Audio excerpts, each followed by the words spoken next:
We are now going to review our first unit of Masechet Brachot. We're just going to read through the Gemara and give a quick translation and explanation. Here we go. As we pointed out in class, we are starting at the beginning of the second parak.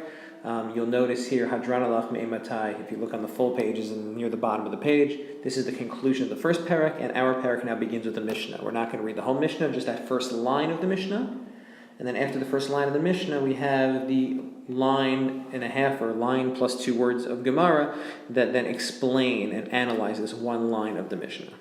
So let's start by just reading this one line of the Mishnah. The Mishnah tells us, Haya koreba Torah. If someone was reading from the Torah, and we say in this case, they weren't just reading anything, they were reading the Parsha of Kriyat Shema. We pointed out that in Kriyat Shema can be found in Bamidbar and Dvarim, each of the 3 parashiyot of Kriyat Shema in a different place. So let's say someone was just reading from the Torah, was reading those parts from the Torah, but they weren't intending on fulfilling the mitzvah of Kriyat Shema. So Haya koreba Torah, if someone was reading from the Torah, v'higia zman hamikra, and the time, and higia means it came, zman means the time hamikra to read, and the time to read Kriyat Shema came, to fulfill the mitzvah d'oraita of saying Kriyat Shema. So I happened to be reading the parashiyot, and it happened to be the time to fulfill the mitzvah. Im kivein libo, if this person had intention in their heart, yatsa, then they fulfilled the mitzvah of Kriyat Shema. So again, let's just translate that from the top again. Haya koreba Torah, if someone was reading from the Torah, the parsha of Kriyat Shema, v'higia zman hamikra, and the time to read Kriyat Shema came, to the mitzvah d'oraita. Im kivein libo, if they had intention in their heart, if they had focused in their heart to fulfill the mitzvah, yatsa, they fulfilled the mitzvah. Now we're going to move on to the line of the Gemara. We'll do it step by step, which explains this Mishnah. The first step of the Gemara tells us that this Mishnah seems to be proving something to us. Shema mina, we learn from here, mitzvot tzrichot kavana. Mitzvot require kavana. As we pointed out in class, there was a machloket whether mitzvot require kavana or not. When I do the act of the mitzvah, do I actually have to be thinking I'm doing this for the sake of the mitzvah, or do I not have to, and the act alone is enough? So the Gemara says this Mishnah seems to imply that the opinion that says you need kavanah is correct, because what does it say? Im kivein libo yatsa. If the time came, you were doing the act of Kriyat Shema, Haya koreba Torah, you were reading the words properly, but the only thing that was missing was kavanah. You weren't intending it for the mitzvah, you were just learning. So the Mishnah says, Im kivein libo yatsa. If you had kavanah yotze. That implies that you actually have to have kavanah in order to fulfill a mitzvah. Right? If you had kavanah, you're yotze. If not, not. So let's read it again. Shema mina, we learn from here, from this Mishnah, mitzvot tzrichot kavanah. That mitzvot require kavanah. So right up until now, this Mishnah seems to be supporting the opinion that mitzvot don't require kavanah. The Gemara says, no, maybe I could read this Mishnah that it actually supports the opinion that mitzvot don't require kavanah. How could that be? So the Mishnah says we're going to reinterpret this phrase in kivein libo, if he had intention in his heart. It doesn't mean he had to have intention to fulfill the mitzvah, because if that's true, then it teaches us mitzvot tzrichot kavanah. The Gemara says, no, what does im kivein libo mean? Likro, he just has to have intention to read, meaning to read the words properly. Meaning, what's added here in order to be yatzah, to fulfill the mitzvah? It's not that you have to have real kavanah to fulfill the mitzvah. Rather, the only thing that's added is that you have to have kavanah likro, to read the words properly. So again, it's reading it from the top.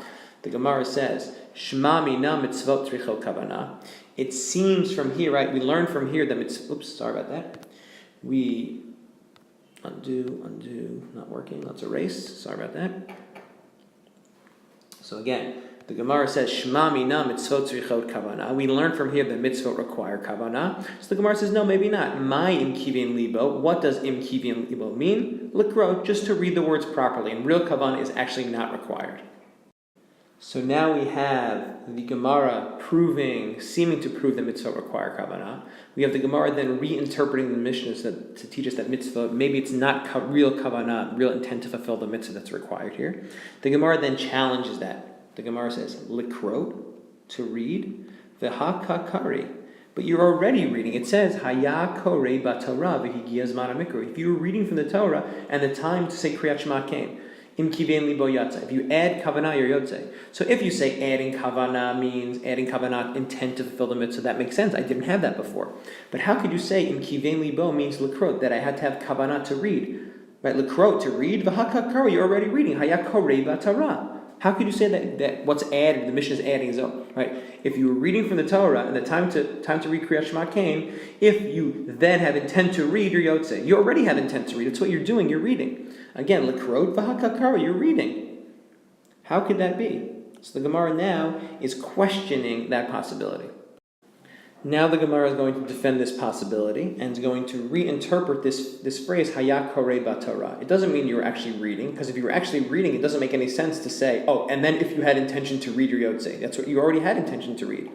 So the Gemara says, two words, B'Korei Lahagia. When it says Haya Korei B'Torah, you're reading from the Torah, you weren't reading the words properly, rather, you were being Korei Lahagia, B'Korei Lahagia. You were reading for the sake of editing. You were reading like you were copying from one Torah to the next, or you were editing a Torah by reading one word and then fixing it, one word and then fixing it, or saying one word and then repeating it again to make sure that you have it properly.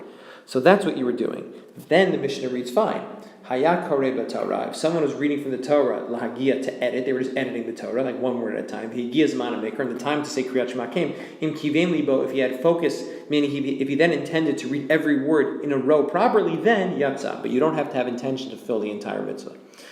So now we can read it from the beginning to the end, how it would read both again according to the opinion that mitzvot require kavanah and mitzvot don't require kavanah. So now let's read the entire Gemara from top to bottom, starting with the Mishnah. The Mishnah says, Haya Korei B'Torah. If someone is reading from the Torah, the time to read Kriyat Shema came, im kivein libo, if they had intention in their heart, yatsa, they fulfilled the mitzvah. So the Gemara says, Shema mina, we learn from here, mitzvot tzrichot kavanah. This Mishnah seems to imply that mitzvot require kavanah, because it says, im kivein libo, if you had intent, then you're yotzei, implying that if you didn't, you didn't. You were not yotzei. So the Gemara says, no. Maybe my in kivein libo.